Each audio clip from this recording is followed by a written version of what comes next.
tienen que ver con la respuesta de corte refractario que exhiben las bacterias frente al uso de los antibióticos. En estas últimas charlas ustedes han escuchado cómo actúan los antibióticos sobre las bacterias, cuáles son los blancos, dianas, puntos target sobre los cuales actúan los antibióticos. Eso, lo ideal debería ser que así se quede, ¿verdad? Que así funcione continuamente. Pero en la realidad no pasa eso. En la realidad las bacterias han ido cada vez mostrando más estados refractarios frente al uso de los antibióticos. Y aquí siempre vale la pena hacer la aclaración correspondiente. En su momento dijimos, pero ahora más que nunca vale la pena repetir esta situación, en el entendido de que no es que el antibiótico vuelve resistente a la bacteria. No es así. Lo que sucede es de que las bacterias, y recuerden ustedes, a partir de las tasas de mutación que presentan, van modificando su material genético. Esto es darwiniano, ¿verdad? Ahora puede ser que esas modificaciones tengan que ver con el hecho de que si es una bacteria que tenía flagelos, ahora ya no los tenga. Usualmente consideramos a las mutaciones no como algo a favor de una unidad biológica, sino como un error en lo que es la copia, la replicación de su material genético. Y es obvio que si hay errores que se van presentando, en este caso, producto de las mutaciones, no deberíamos considerar precisamente estas mutaciones como benéficas. Pero aquí viene la ayuda precisamente de la famosa teoría a propósito de lo que es el poder avanzar en la selección natural darwiniana, y es ahí donde evolutivamente podemos explicar qué es lo que sucede. Esas mutaciones que evidentemente puede presentar una bacteria, hemos dicho, no siempre la van a llevar a los estadios de resistencia a lo antibiótico. Puede ser que modifiquen, habíamos indicado, la presencia de flagelos o no. Si era una bacteria capsulada, que tenía cápsula, puede ser que por mutaciones que se presentan en determinadas áreas de su genoma, ahora ya no tienen cápsulas, se vuelven colonias rugosas, bacterias sin cápsula y cosas por el estilo. O puede haber mutaciones que son silenciosas, mutaciones que a veces las llamamos tontas, porque en realidad no provocan ningún efecto visible en la bacteria. Es decir, pese a que hay una modificación en el material genético, pero esta modificación no afecta, no atenta precisamente desde la perspectiva de que nosotros podamos ver algún cambio, ya sea en el metabolismo, en la morfología de la bacteria, ¿de acuerdo? No alcanza como para que el fenotipo se modifique después de que en el genotipo se ha producido esa mutación. Por lo tanto, lo mismo nos pasa en la resistencia a los antibióticos. Si bien no todas las mutaciones llevan a la resistencia, algunas sí, y más aún cuando se van acumulando, ¿de acuerdo? Ahí sí, a lo mejor se puede modificar un blanco, una diana, a nivel de lo que corresponde a la bacteria, y es así cuando ya llega el antibiótico, no reconoce, ya vamos a ver qué sucede, y a partir de ello se muestra el estado refractario. Por eso es que habíamos considerado y habíamos conversado en su momento, de que hemos visto ya que habían antibióticos que empezaban a fracasar, aun cuando ni siquiera este había sido utilizado en su momento, y ya nos encontrábamos de entrada con bacterias que presentaban resistencia a este tipo de antibióticos, ¿de acuerdo? Así que entonces, vamos, avanzaremos, y aquí es necesario que hablemos de dos tipos de resistencia que hoy por hoy son básicamente reconocidos. La resistencia desde el punto de vista clínico, que es lo que ustedes van a ver continuamente, y por otro lado la resistencia vista desde el punto de vista microbiológico. Hay profundas diferencias. De hecho, una resistencia clínica nos está demostrando de que es un potencial proceso, obvio. Basta que la bacteria tenga material genético que está sometido, hemos dicho, estas tasas de mutación, pues obviamente ya sabemos de que en cualquier momento se pueden dar modificaciones, ¿verdad? Que además, gracias a esas modificaciones o mutaciones, las bacterias pueden terminar no inhibiéndose, no hay efecto bacteriostático, o no se van a, en otras palabras, a destruir, no hay efecto bactericida, cuando interactúan con los antibióticos. Esto clínicamente, ¿cómo se traduce? Automáticamente en una falla terapéutica. No hay una respuesta terapéutica cuando usamos ese antibiótico. En otras palabras, es un paciente que está, en este caso, sometido a una infección bacteriana, y cuando aplicamos un antibiótico no obtenemos una respuesta en cuanto a mejoría, no obtenemos un éxito desde el punto de vista terapéutico. Pasan 24, 48, 72 horas y lejos de que el paciente mejore, más bien empieza a mostrar cada vez más señales de deterioro y cada vez el daño se hace muchísimo más profundo. Ahí algo obviamente está saliendo mal. Por eso es que en su momento hablamos de que se estaría produciendo un proceso de resistencia, algo que podemos verificar cuando hacemos los antibiogramas. De hecho, vamos a hablar durante todo el año de los antibiogramas. Es más, lamentablemente, pasado mañana, viernes, no tenemos clase teórica por una disposición del Consejo Universitario que ha dictaminado que por el famoso Día del Padre no va a haber clases, no va a haber actividad académica el día viernes, desde la perspectiva que ha planteado el HCU. Entonces, ni modo, vamos a tener que suspender nuestra clase del viernes, pero el día lunes sí, vamos a llevar adelante nuestra clase y ahí vamos a revisar los mecanismos pertinentes, porque ahí nos tocaba ver ya cómo responden las bacterias específicamente, qué hacen específicamente. En estos casos, cuando hablamos de resistencia y a través del antibiograma en el laboratorio, quienes trabajan en la microbiología, en la bacteriología clínica, que se encargan de llevar adelante estos procedimientos, observan, por ejemplo, lo siguiente. Ahora están viendo un antibiograma.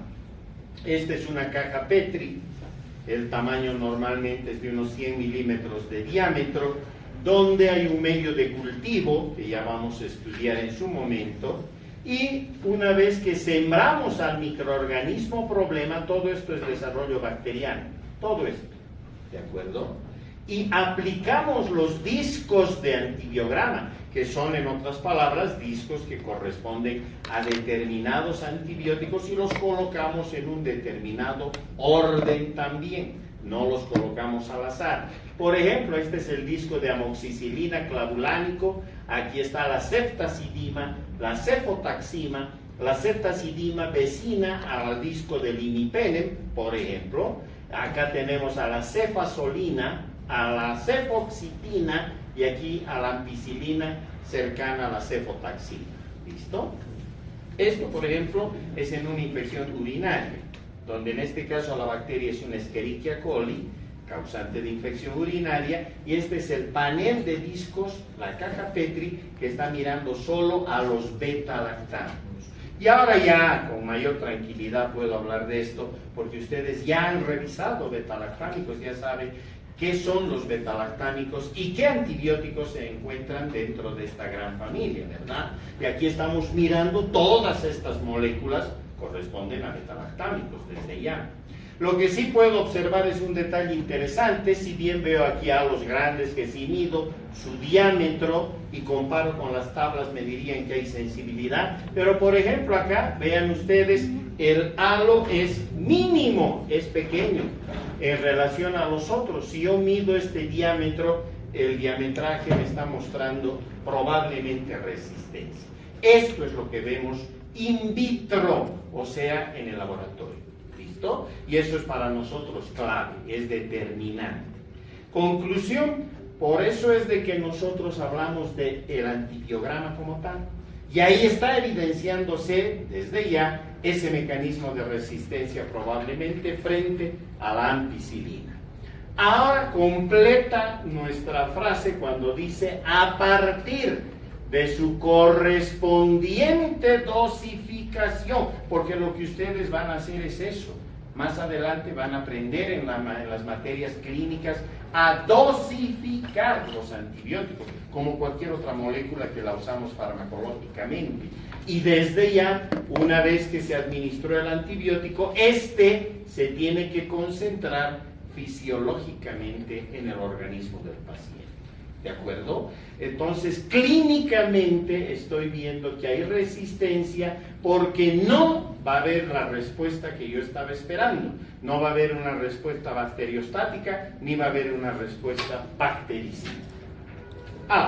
Si un poquito ya empiezo a abrir la cortina de lo que microbiológicamente o bacteriológicamente está pasando, es porque en realidad para que se produzca esto, tiene que haberse establecido por lo menos un mecanismo de resistencia. ¿De acuerdo? Este mecanismo de resistencia a veces es único. Lo triste es que desde la pandemia de la COVID-19, desde el año 2020-2021, en todo el mundo hemos empezado a ver bacterias que no hacen un mecanismo de resistencia, sino hacen 2, 3 mecanismos de resistencia. Han aprendido a manejar más mecanismos de resistencia, ¿de acuerdo? Y obviamente estos mecanismos de resistencia tienen su origen ya sea a nivel de su genoma, en otras palabras de su cromosoma, o están fuera de su cromosoma. Recuerdan el material genético extracromosoma. Obviamente, basta que se presente este fenómeno, ¿qué es lo que va a variar? Lo que llamamos puntos de corte. ¿Recuerdan? La concentración inhibitoria mínima. De hecho, las bacterias continuamente están modificando los puntos de corte. En otras palabras, las bacterias están en una marcha hacia la resistencia absoluta. Usemos o no usemos antibióticos, ¿de acuerdo? Usemos bien o usemos mal. Y entonces la aparente respuesta rápida sería, entonces, ¿para qué perdemos el tiempo? Cerramos la clase y se acabó, ¿verdad? Porque las bacterias igual van a llegar al 100% de resistencia. Y es verdad, cuando una bacteria compra su pasaje hacia la resistencia, nunca hay pasaje de ida y vuelta. La resistencia solamente va en un solo sentido y básicamente es improbable de que regrese a la sensibilidad, ¿de acuerdo? Así que hemos visto que se debe a una mutación. ¿Ustedes creen que se va a volver a dar otra mutación que revierte ese fenómeno? Si hablamos dentro del sistema de la probabilidad, es seguro que tendría que significar a como que me saque 3 o 4 veces seguiditas el gordo de la lotería. No va a suceder, ¿de acuerdo? Habrá una posibilidad allá de 1 en 1000 millones, quién sabe, pero es tan lejana, tan pequeña, que prácticamente es improbable, ¿de acuerdo? O sea, que si están avanzando hacia la resistencia por las mutaciones que van presentando, ¿qué es lo que nosotros estamos haciendo con todo esto? Voy a responder esta cuestión al terminar la clase. ¿Listo? Y ahora veamos desde el punto de vista microbiológico. Cuando nosotros hablamos de resistencia, si bien tomamos en cuenta la definición anterior, en realidad cuando hablamos de resistencia desde el punto de vista microbiológico es porque estamos separando a la población bacteriana, una determinada bacteria en una determinada, por ejemplo, infección. Estamos separando ahí 2 posibilidades, no hay más. Una posibilidad a la que le llamamos del wild type, del tipo salvaje, donde tal cual ustedes están leyendo, son bacterias que no presentan ningún mecanismo de resistencia todavía. Por eso las llamamos salvajes, wild type. ¿De acuerdo? Estas son bacterias que no todavía han desarrollado ningún mecanismo de resistencia hacia los antibióticos, obviamente de forma adquirida. Por lo tanto, esta categorización aparece por la aplicación de puntos de corte no clínicos.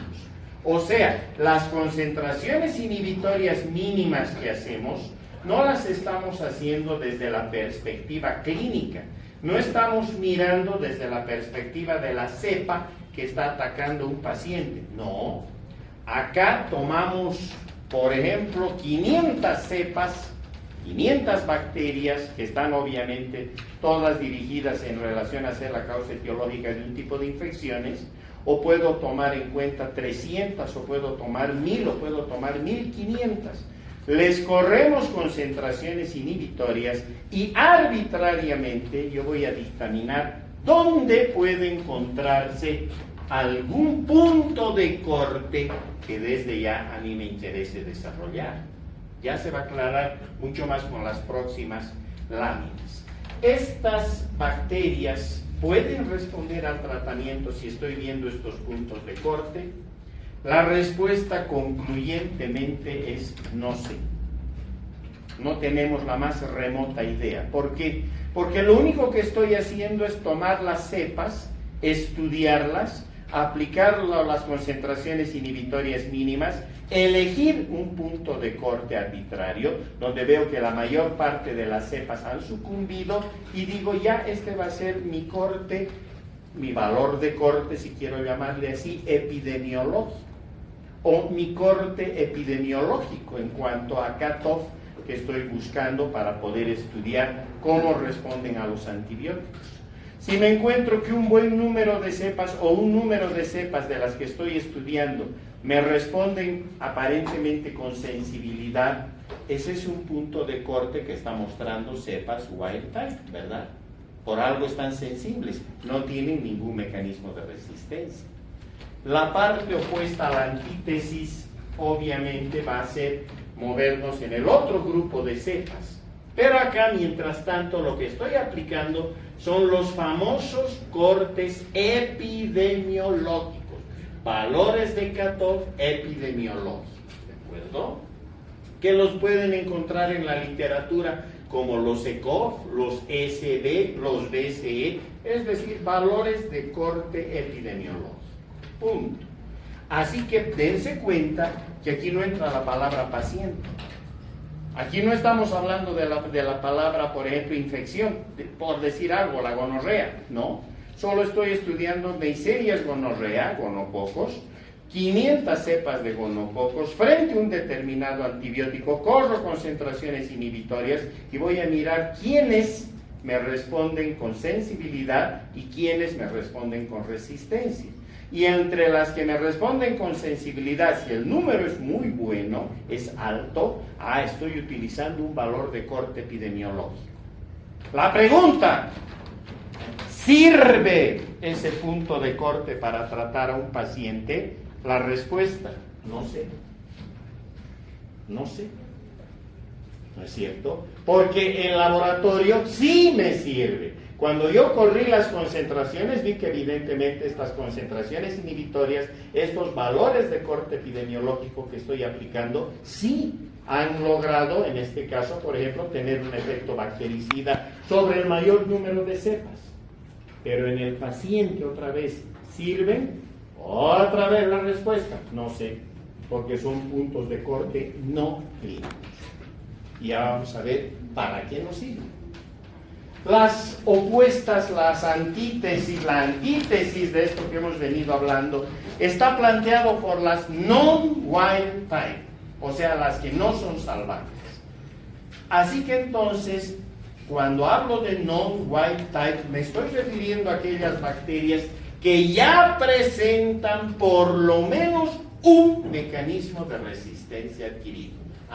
Serán entonces esas cepas que cuando hice las concentraciones inhibitorias me mostraban concentraciones inhibitorias más altas. Obvio, ¿verdad? Entonces yo diré, acá ya hay por lo menos un mecanismo de resistencia. Y entonces otra vez la pregunta, ¿el antibiótico en ese caso no va a fallar? ¿Tendría que fallar? Si estoy hablando de paciente, mi respuesta va a ser, no sé. Otra vez. Porque todo esto es laboratorial. No estoy mirando al paciente, estoy mirando a la bacteria, ¿se entiende? Solo estoy separando poblaciones bacterianas.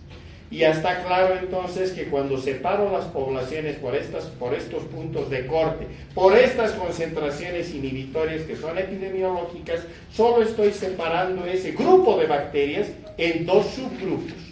el grupo de las wild type o subgrupo de las wild type, que son aquellas que no tienen mecanismos de resistencia, y estas otras que son las non-wild type, que sí tienen ya por lo menos un mecanismo de resistencia. ¿Cuál es la utilidad de esto? Perdón, voy a ver si hay algo más. Ahí me quedaré. ¿Cuál es la utilidad de los puntos de corte epidemiológico? Es que me permiten estudiar la evolución de la resistencia de las cepas bacterianas, porque me está permitiendo clasificar wild type y non-wild type. Si las non-wild type se van haciendo cada vez mayores en número, obviamente estoy mirando cómo se va produciendo la evolución de esa resistencia. Pero más importante que eso, a veces me da la posibilidad de tentar una opción de tratamiento cuando ya no la tengo. Me explico mejor. Hace buenos años atrás, hace 40, 50, 60 años atrás, tal vez 60 años atrás, en los problemas de gonorrea, la clásica gonorrea, la penicilina funcionaba bastante bien. Pero después las cepas cada vez fueron desarrollando más mecanismos de resistencia, mayor producción de beta-lactamasas y la penicilina se nos cayó. Por vía oral fue la ampicilina, se nos cayó automáticamente por esas beta-lactamasas. Entonces dijo, vamos por las tetraciclinas. Se empezó a usar tetraciclinas y en muy corto tiempo se cayeron también. Las cepas se mostraron también resistentes. Y entonces se dijo, no nos asustamos, tenemos la ciprofloxacina, una fluoroquinolona, como ustedes ya han estudiado.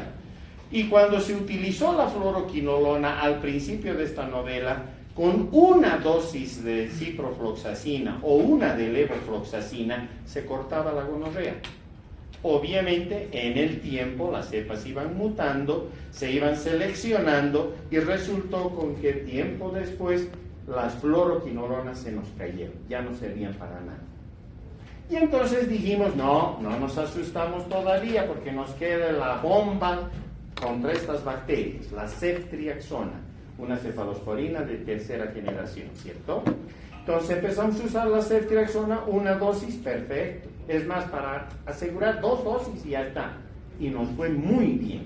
Hasta que hace unos 4 o 5 años atrás empiezan a aparecer las primeras cepas de gonococos con resistencia a la ceftriaxona. Nos caímos, todos. ¿Por qué? Porque ya no había más opciones antibióticas. O sea que si venía una persona y me decía, parece que tengo una enfermedad, y lo revisábamos, y era una gonorrea, ¿no es cierto? Con abundante material purulento, en este caso en el varón, abandonando la uretra masculina, el pene completamente inflamado, ya no tenía pene, tenía una pena, no hacía pus, ya no hacía pis, hacía pus, porque obviamente es así, la clínica de la gonorrea, y no teníamos qué ofrecer como tratamiento, porque ya se había quemado hasta la ceftriaxona. ¿Qué hacemos? Ahí entra esto. O si ustedes quieren, el paso previo, el utilizar los puntos de corte epidemiológico. Rápidamente empiezan a trabajar los laboratorios, toman los pools de cepas que tenían guardados, empiezan a hacer concentraciones inhibitorias y vamos por una opción, la acitromicina. Y cuando se usa la acitromicina se ve que un excelente número de cepas de gonococo, casi todas, eran wild type. O sea, no tenían todavía un mecanismo de resistencia. La pregunta, ¿sirve la acitromicina? No sabemos. Porque sigue siendo todo laboratorial, ¿verdad? Nadie utilizó acitromicina hasta ese momento para la gonorrea. Por lo tanto, nadie podía decir esto va a servir. Bueno, lo volveremos ahora a tratamiento. Farmacológicamente se establece la dosificación, se empieza a usar con los pacientes y es más, combinamos con la ceftriaxona.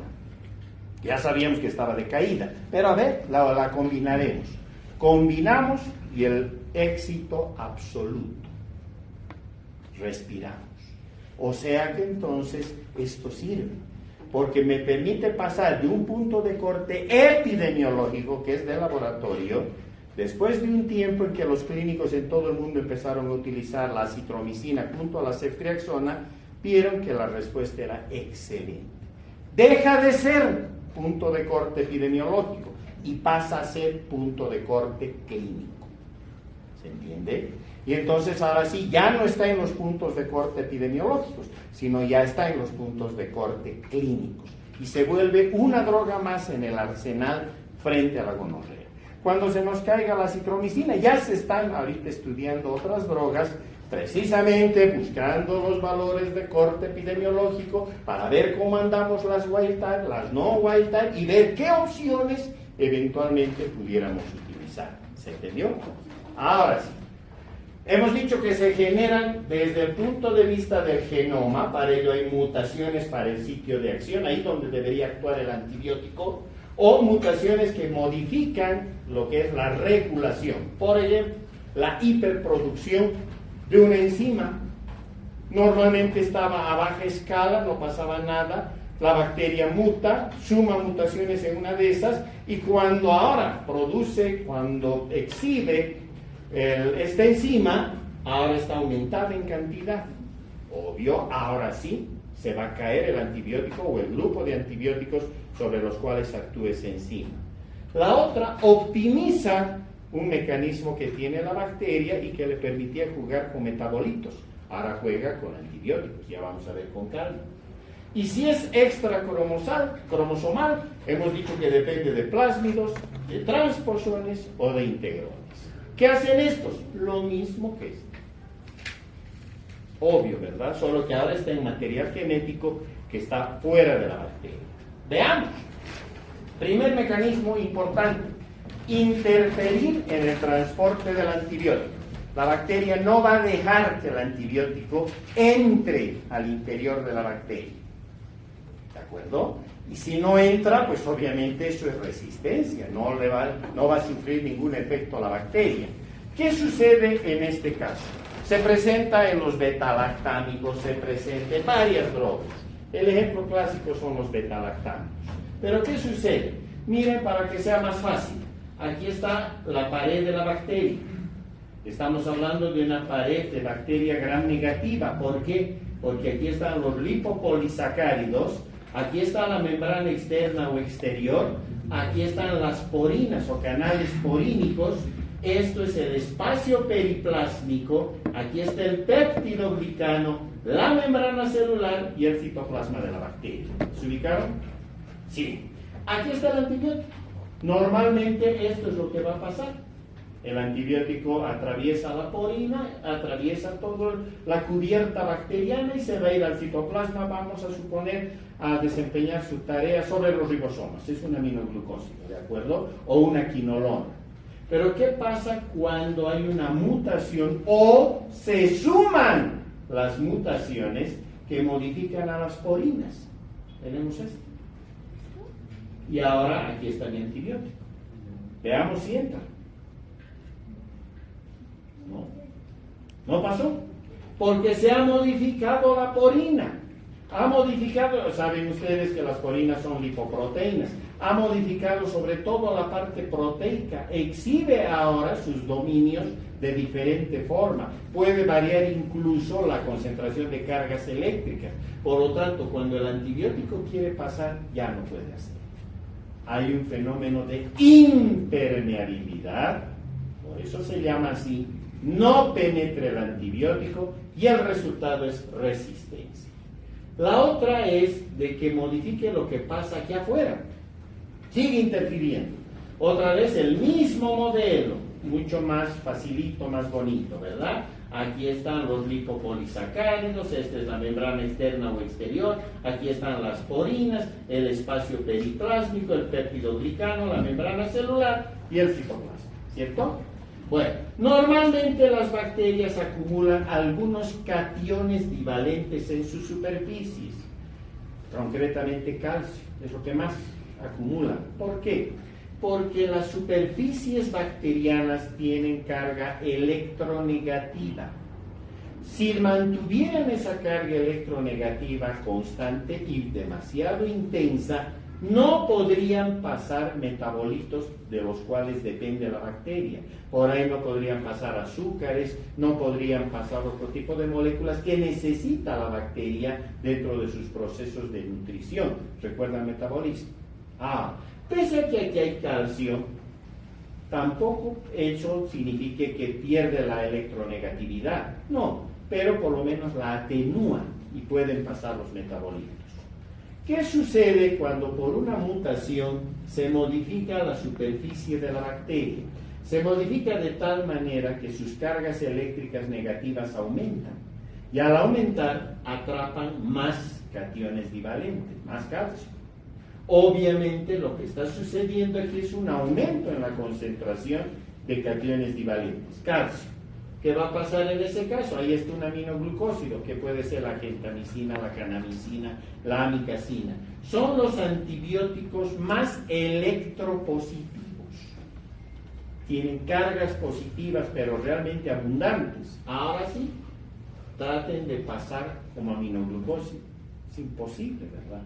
¿Por qué? Porque aquí hay un escudo de cargas positivas. El antibiótico viene con cargas positivas, obviamente hay un fenómeno de repulsión electrostática. Cargas similares se repelen, ¿cierto? No entra el antibiótico. ¿Cuál es el resultado? Resistencia. Correcto. ¿De acuerdo? Muy bien. Sigamos. La otra es, hemos dicho que optimizan lo que tienen. Para eso funcionan las bombas de flujo. Las bombas de flujo le permiten pasar metabolitos, pero también rechazar los que no necesita ya.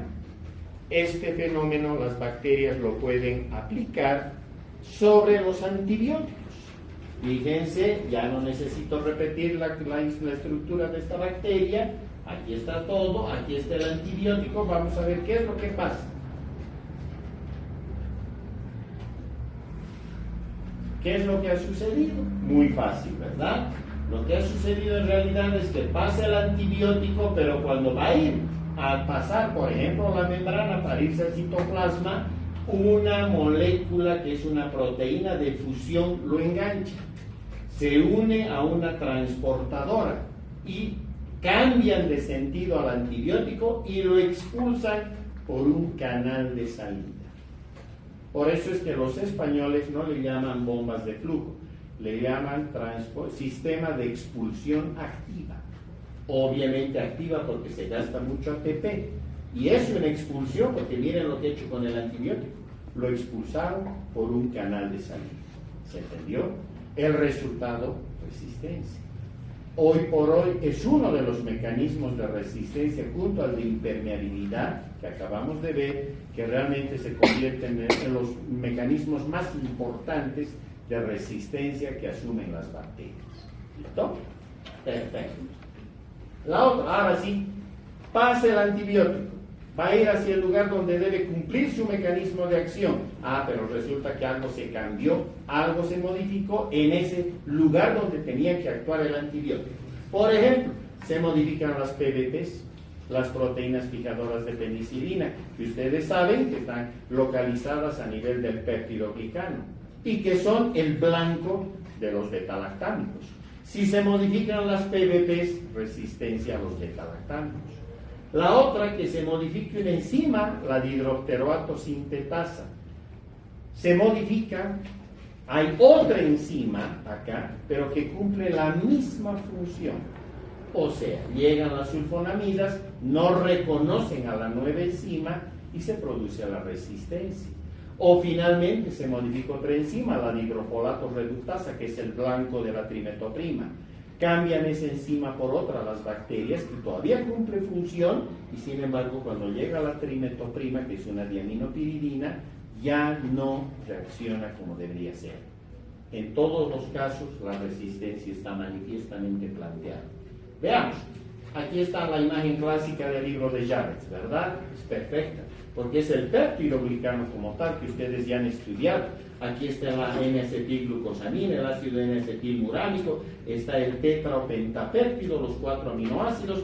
El tercer aminoácido siempre engancha con el cuarto aminoácido a través de una pentaglicina. Lo mismo pasa aquí, miren, el cuarto aminoácido engancha con el tercero, el cuarto con el tercero, y así sucesivamente, ¿cierto? Como todo en la vida de las células tiene que producirse gracias a enzimas, si no, no se podrían dar estas reacciones, en este caso de transpeptidación. Vean, Son aminoácidos que están enganchándose entre sí por pentaglicinas, ¿verdad? En todo caso siguen siendo enlaces de transpeptidación, enlaces peptídicos. Obviamente eso se produce gracias a las enzimas conocidas como transpeptidasas, transglicosilasas y carboxipeptidasas.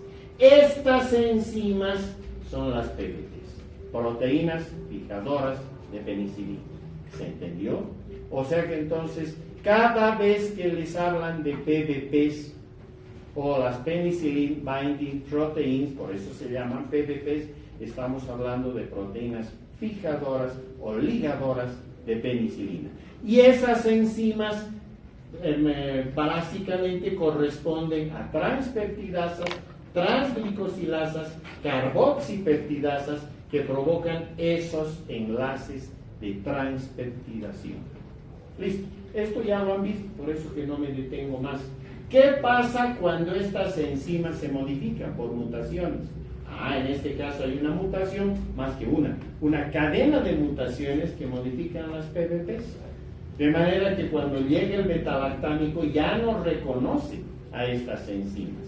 Y al no reconocerlas, pues automáticamente se produce el estado de resistencia. ¿De acuerdo? Y en las enzimas está más fácil, porque la una y la otra funcionan en lo que es el metabolismo del ácido paraminobenzoico a los folatos, ¿verdad?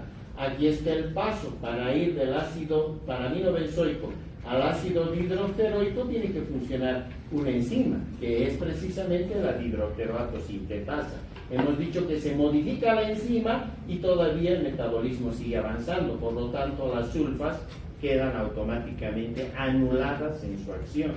O, aquí abajo, para ir del dihidrofólico al tetrahidrofólico se necesita una enzima, que es la dihidrofolato reductasa, que es el blanco de la trimetoprima.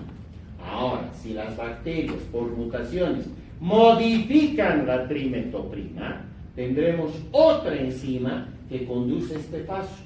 Por lo tanto, llega la trimetoprima y ya no reconoce a la nueva enzima, el resultado, resistencia. ¿Cierto? Perfecto. Pero a veces no necesitan modificar la enzima. A veces con la enzima normal provocan resistencia. ¿Por qué? Porque la aumentan.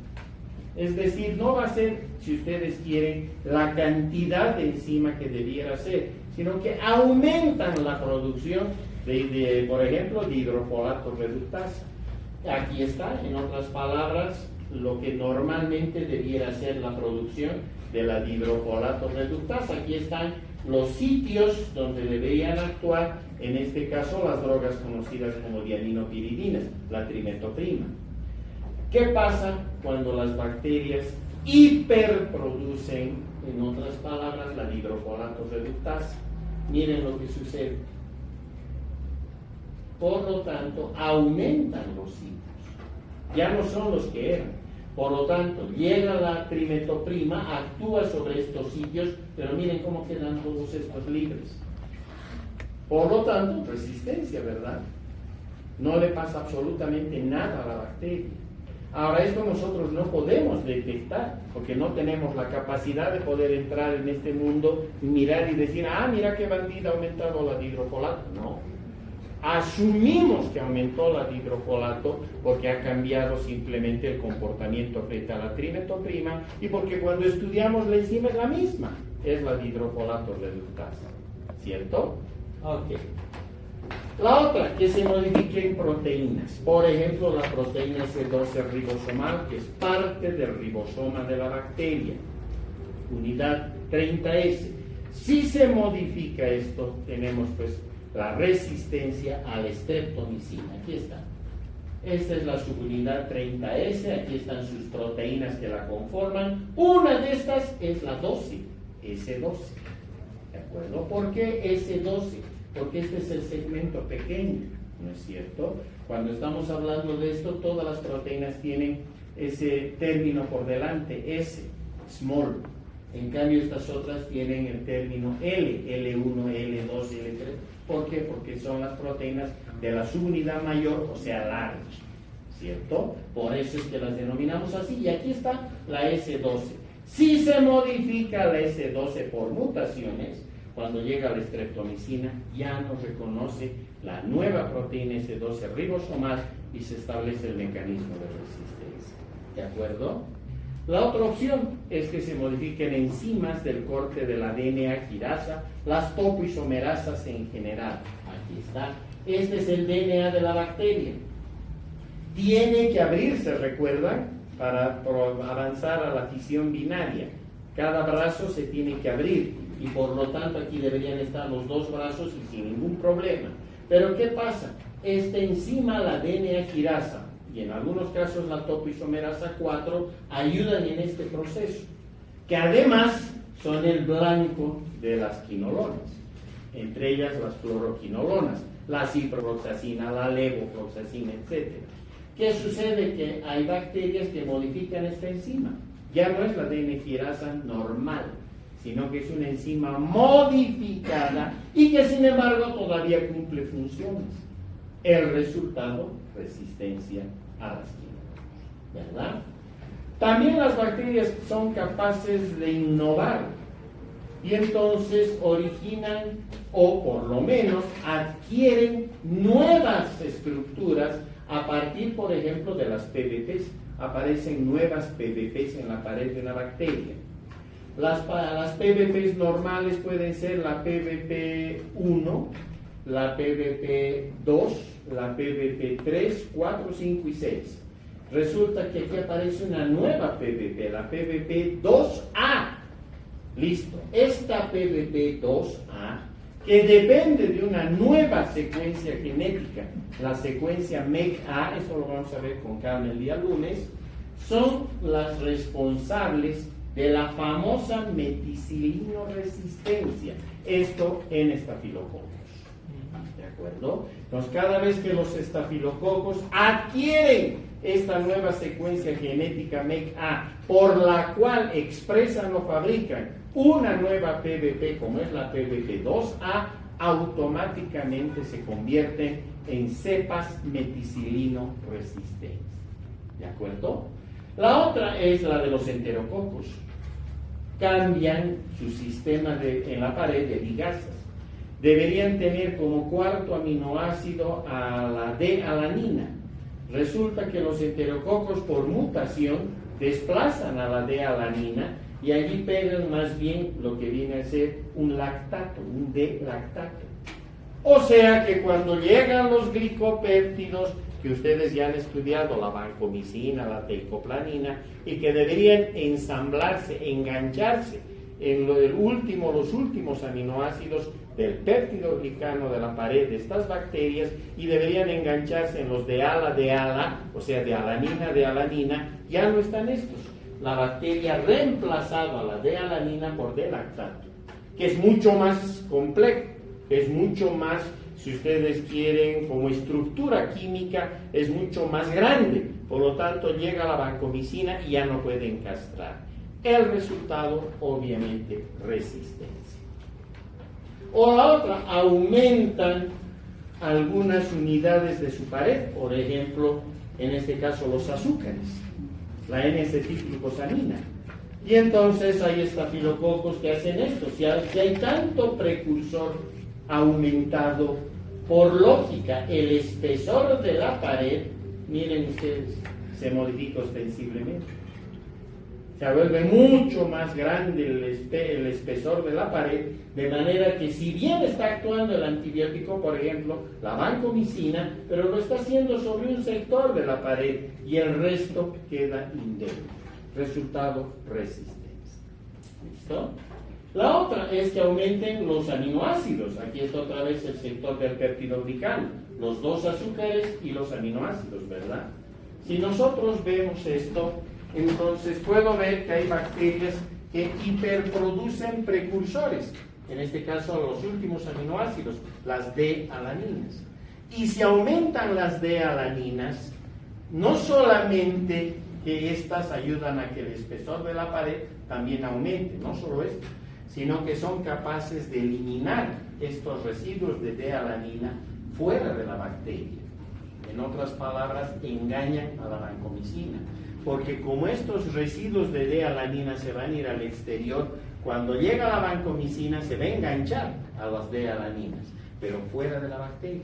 Es más o menos lo que hacen los aviones de combate cuando eliminan los señuelos de calor, ¿no es cierto? Los proyectiles del otro avión se van a ir directamente sobre los señuelos de calor.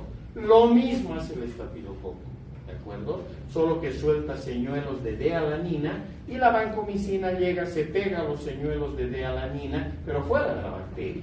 El resultado, resistencia, ¿cierto? La otra es que aumentan los procesos de metilación en el ribosoma. Y aparece una resistencia que la vamos a ver el día lunes, que es bonita, la famosa MLSB, porque es triple. Caen los macrólidos, caen las lincosaminas y caen las estreptograminas del grupo B. Por eso se llama la resistencia de corte MLSB, por un proceso de hipermetilación a nivel de las proteínas del ribosoma bacteriano. Ya en la recta final, la inactivación enzimática, es decir, ahora la bacteria va a utilizar enzimas que inactiven a los antibióticos. Por ejemplo, la famosa CAT, la cloramfenicol acetiltransferasa. ¿Qué hace esta enzima? Aquí está la molécula del cloramfenicol. Este CAT o cloramfenicol acetiltransferasa le va a transferir un grupo acetilo y luego le transfiere un segundo grupo acetilo. Ahora comparen esta molécula con esta, son completamente diferentes. Cuando sufre este proceso de acetilación automática, de diacetilación, pues son dos procesos de acetilación, cuando termina el proceso, esta molécula deja de ser cloramfenicol, por lo tanto pierde su actividad, en todo caso, como antibiótico. ¿De acuerdo? Listo.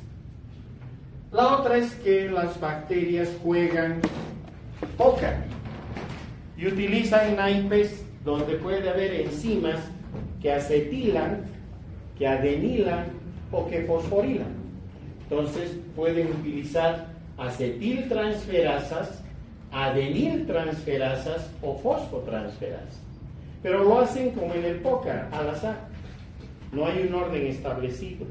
Todas estas dan resistencia a los aminoglucósidos. Por eso, como modifican a los antibióticos, se les llama EMAs. En otras palabras, enzimas modificadoras de aminoglucósidos, EMAs. En todas las revistas científicas, en los libros, las van a encontrar como EMAs. Son enzimas que se producen aleatoriamente. Por eso, como vamos a ver en las próximas clases, aquí yo ya no puedo predecir la resistencia y decir, mira, es resistente a la gentamicina, entonces puede ser resistente a la amicacina. No, señor, porque son procesos totalmente aleatorizados. Yo puedo tener bacterias en las cuales solo se expresa un tipo de adeniltransferasas, otras en las que se expresa un tipo de adeniltransferasa y otro tipo de acetiltransferasa, otras en las que se expresan un adenil, un acetil y dos fosfotransferasas. Y eso me dará que pueden ser sensibles a la gentamicina, resistentes a la amicacina o resistentes a la gentamicina, sensibles a la amicacina o resistentes a las dos. ¿Se entiende? Es totalmente aleatorizado. Y obviamente el mecanismo estrella. En el jet set de la resistencia bacteriana, en la alfombra roja de las entregas de los Oscars de la Academia a la Resistencia Bacteriana, esta ocupa el primer lugar. Es utilizar enzimas que desnaturalizan al antibiótico y que las conocemos como beta-lactamasas, porque lo que van a hacer es actuar sobre los anillos beta-lactámicos, abriéndolos. Aquí está el anillo beta-lactámico, aquí está el anillo. Cuando actúa la beta-lactamasa, este anillo se abre. Al abrirse el anillo beta-lactámico, deja de ser un antibiótico y se convierte en una sustancia que no tiene ningún tipo de acción contra las bacterias. Este era el ácido, por ejemplo, 6-aminopenicilánico. Cuando actúa la beta-lactamasa y se abre el anillo beta-lactámico, miren cómo se abrió, automáticamente se llama ácido peniciloico y es completamente inactivo. Hoy por hoy tenemos colegas microbiólogos bacteriólogos que ya solo se dedican a la resistencia a los antibióticos y dentro de esta solo a las beta-lactamasas, porque son todo un mundo de beta-lactamasas. Ya las veremos con calma. Y un regalo de final de clase.